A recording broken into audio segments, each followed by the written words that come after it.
That was an important study from University of Lagos, especially the emphasis on inclusiveness, inclusive policies, and the importance of OER. Thanks very much to Adefunke and her colleagues for sharing their stories with us. Now we are moving to our second speaker. Let me just do my magic again.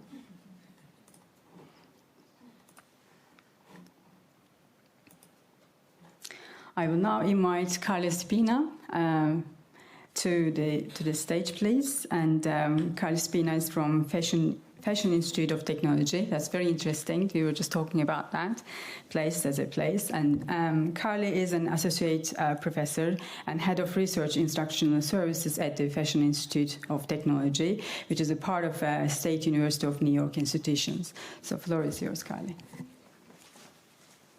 Thank you very much. I'm really excited to follow our last presenter because I think that it really is important that we be more proactive about accessibility, and a lot of what I'm going to be talking about, it fits well with that in terms of the steps that we can take to make sure that we are making our materials accessible for everyone when we are creating open access resources, including publications and open data.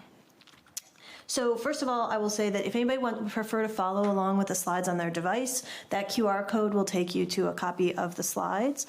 They'll also be available from after the fact on the website, I know, but if you would rather have access to them now. So we're going to be talking about open to whom, the importance of accessibility for open data and publications. So, from our charge for this satellite was beyond enabling open access quality research, the open access transition should generate new opportunities for inclusive and equitable participation in the global research and scholarly communication system.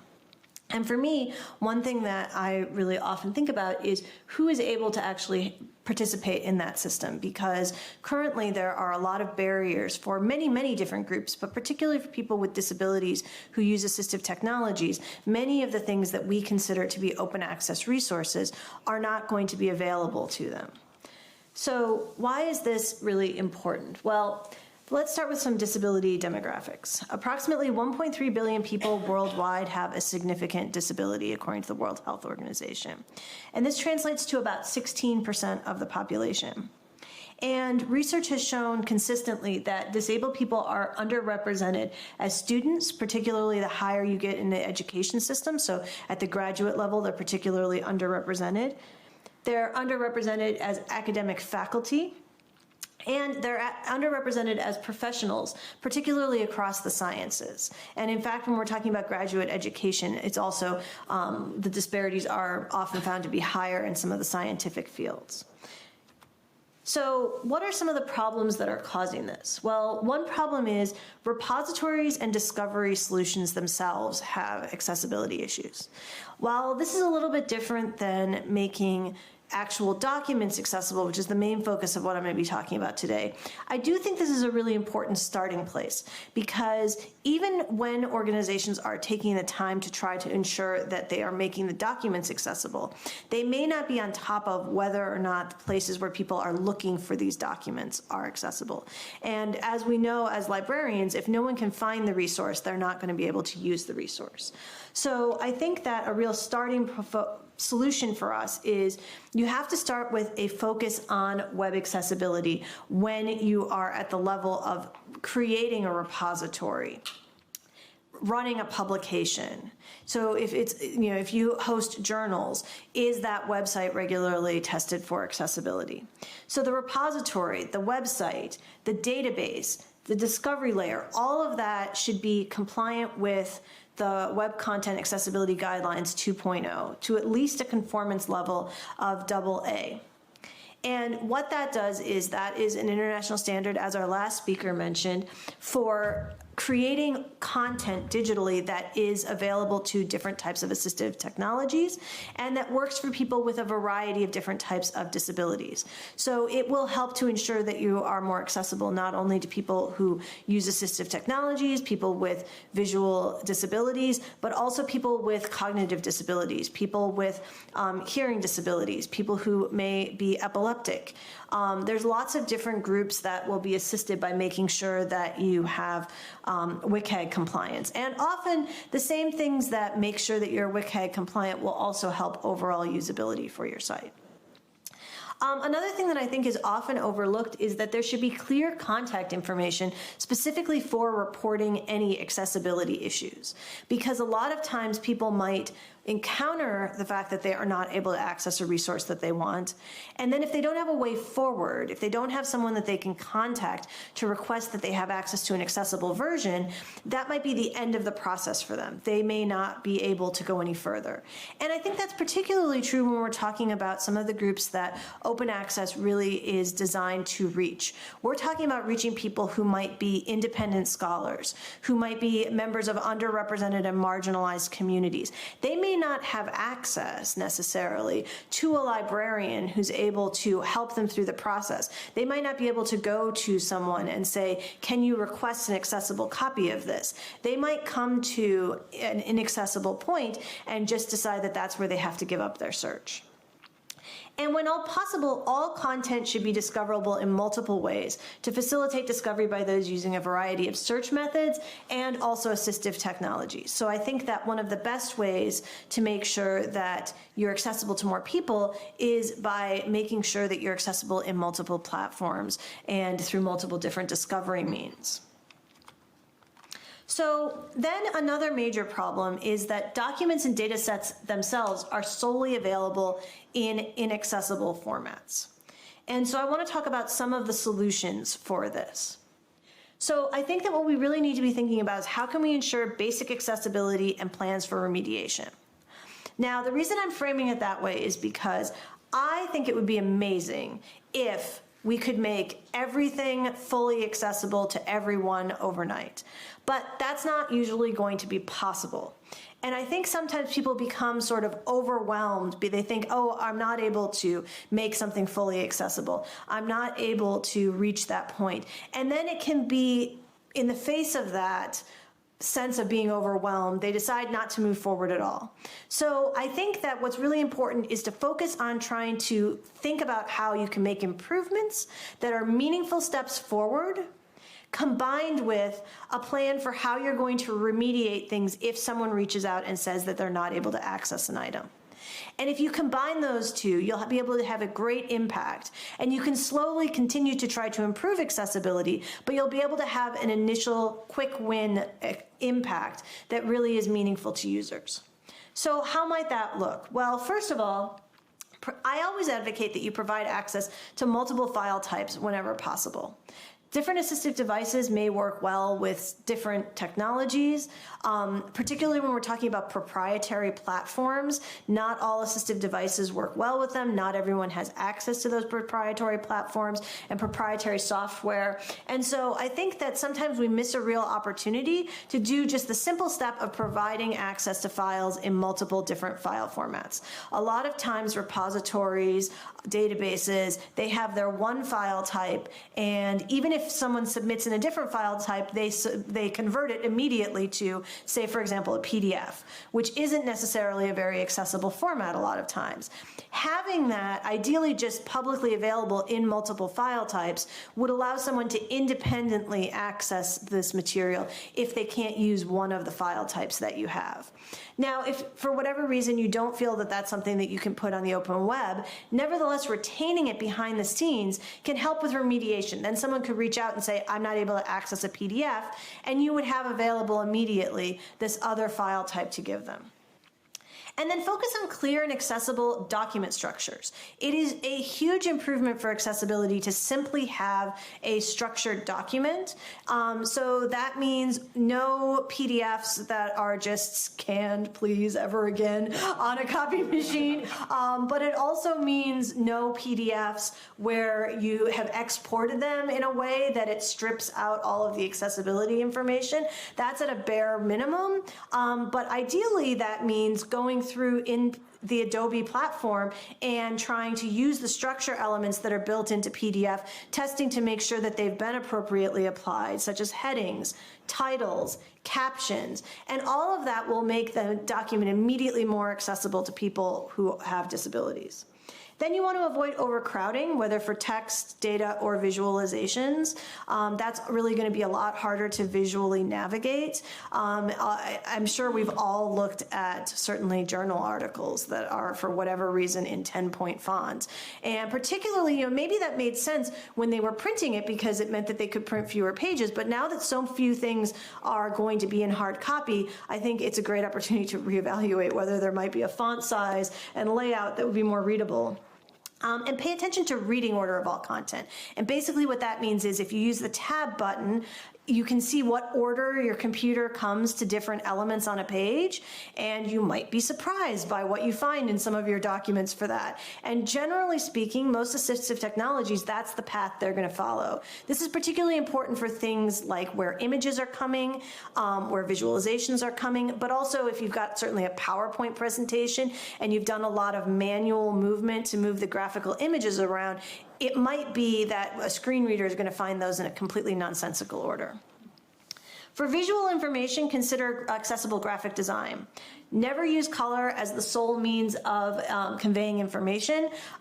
People are colorblind, they might have low vision. It's also not great because if somebody prints it out in black and white, it doesn't work well. Different computers show color differently. So it's really good to try to not ever do that. Ensure that there's high contrast between colors, such as black text on a white background. Sometimes people will stylistically do gray text on a white background. I don't think that stylistic choice is ever worth it because it's going to be less accessible for people. Avoid small font sizes, as we already mentioned, and make sure that you're having meaningful alternative text for graphics, graphs, charts, and other data visualizations that summarize at a minimum the main point that somebody who is visually looking at it would be taking away. And for really important data visualizations, perhaps that go into a great deal more depth than that. And consider working with a vendor for more complicated document remediation. There are vendors that can do this remediation if you're not able to have somebody at your organization who has the time or ability to take this on. And as with how most of our organizations work, it's really good to have that lined up in advance. Because if you have to find the vendor, get them approved, start working with them, that can really slow things down if someone reaches out with a remediation request. So another really big solution is formatting data sets for accessibility. So as we've moved more towards open data, I think people are sharing a lot of data, but a lot of it isn't shared in ways that will maximize its accessibility. And it's very hard to make data accessible, I will fully admit that, but I think there are some simple steps, again, that you can take. So data sharing best practices generally emphasize sharing data in the format it was created. I don't think you should stop doing that, but I think that if you can have the option to output into multiple file formats, it's worth it, particularly when you're talking about more niche types of file formats that maybe aren't going to be available to everyone because they're proprietary software. If you're able to put things out in various formats, particularly things like CSVs, that will be more accessible. Many proprietary softwares do not work perfectly with assistive technologies, so it's best to offer data sets in an open file format if you want to have a single file format. And that may be a choice you're making for other reasons, but this is another really good reason to advocate for that with your team. And when data sets have either multiple sheets within a single file or multiple files within a single folder, ideally the first thing that someone comes to should be something that gives a guide to what's going on, and so rather than just dumping you into the midst of it. So that would mean either having a file or the first sheet in a spreadsheet that gives you a guide to the structure of the data set and maybe even links to different parts of it for more easy navigation, because that will make it much more understandable for people who maybe have cognitive disabilities, learning disabilities, but also it'll make it much easier for assistive technologies to navigate through it. So how can you format data for accessibility beyond just data sets? So as I mentioned, many assistive technologies can navigate CSV files and Excel files, so those are good outputs when they're possible. Of course, they're not always going to be, but how can we maximize things like Excel files being accessible and others as well? So avoid features that are primarily visual in nature. And this might mean that you have to have two versions of a document if you really want to retain that in one version. But try to have a version where hiding and freezing sections, columns, or rows is not used, because that tends to not be really something that translates if you're using assistive technologies. Track changes when collaborating on modifications also won't really work well with assistive technologies. And filters are not very visible to the assistive technology or interpretable by the assistive technology. So if you must use them, it's good to pair them with explanatory text that's adjacent, so that people, and do that in a way that's consistent throughout the file so people can understand what's being used. Avoid splitting cells, merging cells, leaving blank cells to just visually break things up, or blank columns or rows, because all of those are going to, again, not be very interpretable by the assistive device. And all files, sheets, rows, and columns should have clear and meaningful names, because you want to be able to quickly navigate through and see what you're reading if you're using an assistive device. And that really means that you shouldn't have, which I'm sure we've all done, where you just leave the default like sheet 2 on the bottom of your Excel spreadsheet. It's better to try to give a meaningful name that explains what content it actually is. And then consider including notations in adjacent cells to further explain formulas, which I actually think would probably be useful to a lot of newer researchers who are reviewing your materials as well. So how about featuring accessible data visualizations? Well, never use color as the sole means of communicating information. We mentioned that before, so I won't go into a great deal of depth, but there are tools in my resources slide that can help you to check that.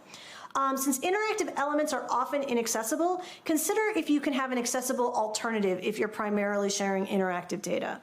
So that could be providing access to the underlying data. You could provide alternative text, or you could provide static accessible visualizations.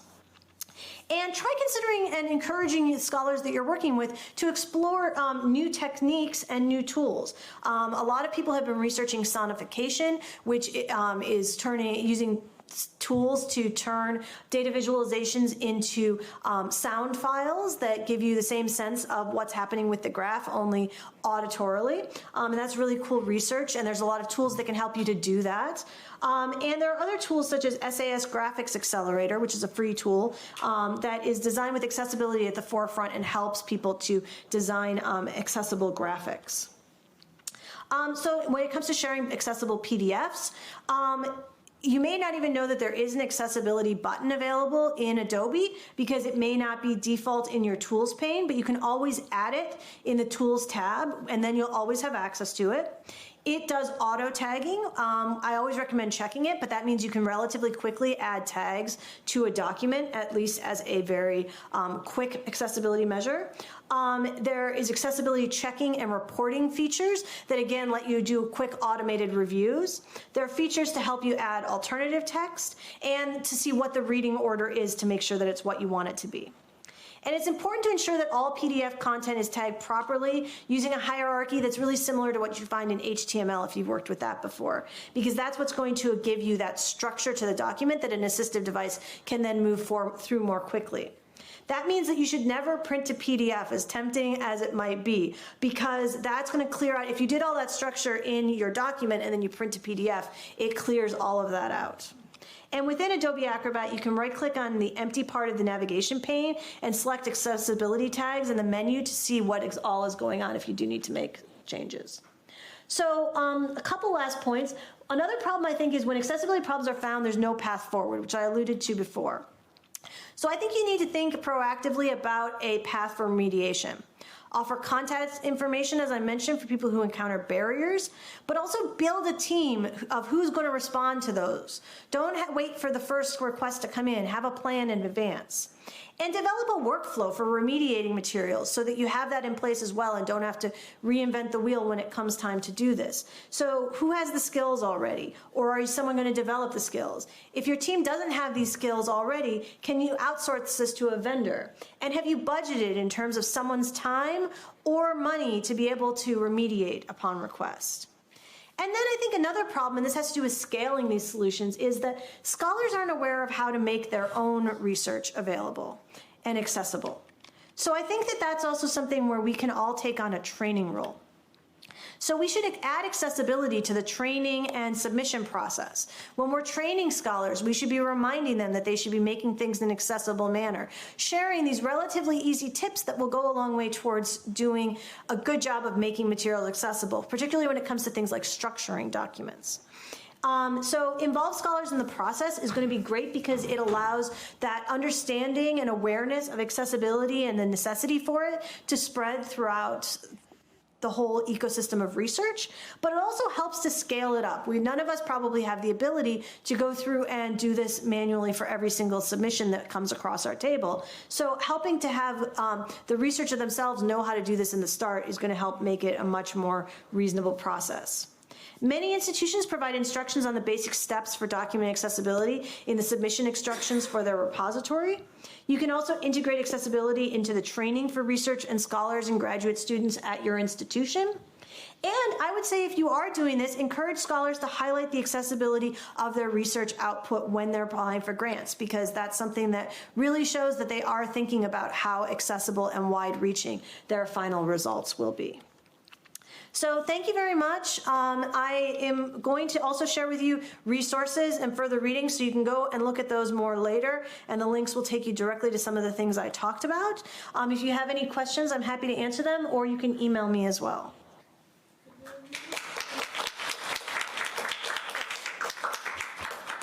Could you move to the first slide with the code? Oh, yes, sure.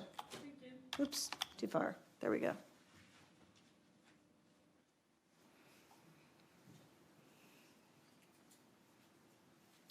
I thought that was practical, Carli. Thank you so much. I guess, we can take, sorry. That's okay. We can just take, one question or two.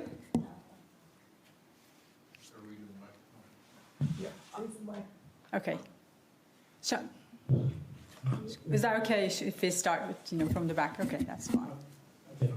Good morning, colleagues. Thank you, Carli, for a very informative presentation. Actually, it's opened my mind. All right, so Carli, asking this question because I'm also interested in the subject on how to deal with these matters. 2 years ago, I have engaged with the librarians in my institution, trying to find out about their perception concerning dealing with this open data, including open educational resources. Some of these librarians are responsible for cataloging and classification. Some of the matters arised in our conversation were related into cataloging of these open educational resources. Actually, back then they had challenges. They did not know how to catalog these open educational resources. I don't know currently what is the state. Now, based on that, I don't know how do you deal with the cataloging of these open educational resources in your institution? I think not only you, Carli, maybe other colleagues can try to help here. How do they deal with the cataloging of these open educational resources? To avoid tampering with the document specifications, graphics, and so on and so on. Thank you. Yeah, I think for my institution, it really varies. Some things are included within larger databases, and so then they might have it at the database level. And then certain books might be more of a traditional book structure, the OER, so they would be at the book level. But I think that in either case, there's a lot of really interesting work that's being done by metadata groups about how you can, within the metadata, reflect whether or not there are known accessibility features or barriers for databases, for all different types of resources. And I think that that's one way that cataloging can really be used to highlight and help people to find things that are accessible to them.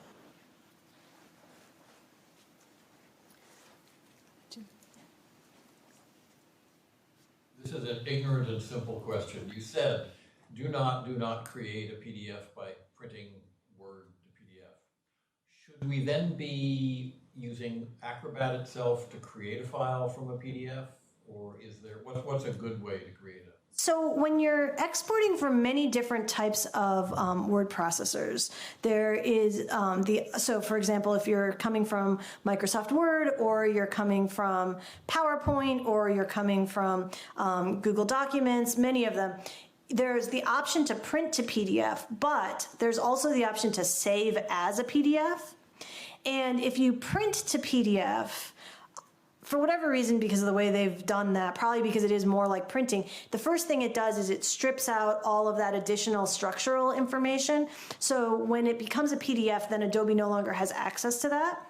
If you save as a PDF, it's a pretty similar user experience. It's very quick, it's just a couple steps, but it retains all of that structural information in a way that is still usable by Adobe. So it means that people who've taken all this time to create headings and to use styles, and then they think, oh, I'm just gonna print a PDF, they've immediately undone all of that work. So it's just a nice, easy way to retain all that. It also makes it easier if you ever use one of those features that allows you to then open a PDF into a Google Doc or into a different file. It'll do it. It usually works better if you haven't stripped out all of that information. So there's a few different reasons why it's helpful. Thank you, Carli. Thank you. I'll be super brief. Hi, everyone. I'm Melissa Fulkerson with Elsevier. Really interesting, fascinating both presentation. Thank you. My team are responsible for the book portfolio that we have, so not specific to journals or other products.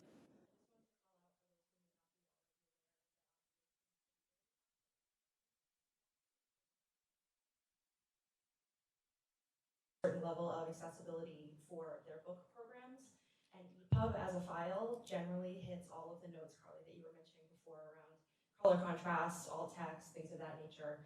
So we're going to be doing a very large piece of work around ensuring that all of our books on all of our platforms meet those accessibility standards. I just wanted to put a call out for that in case you're having conversations with your other vendors around, accessibility and things of that nature. We should all be rising to that standard within the next 2 or 3 years. So I'm hopeful that that will, it's not specific to open content, but just for book content in general, which I think will help a lot of these things. Thank you. Many thanks again, Carli.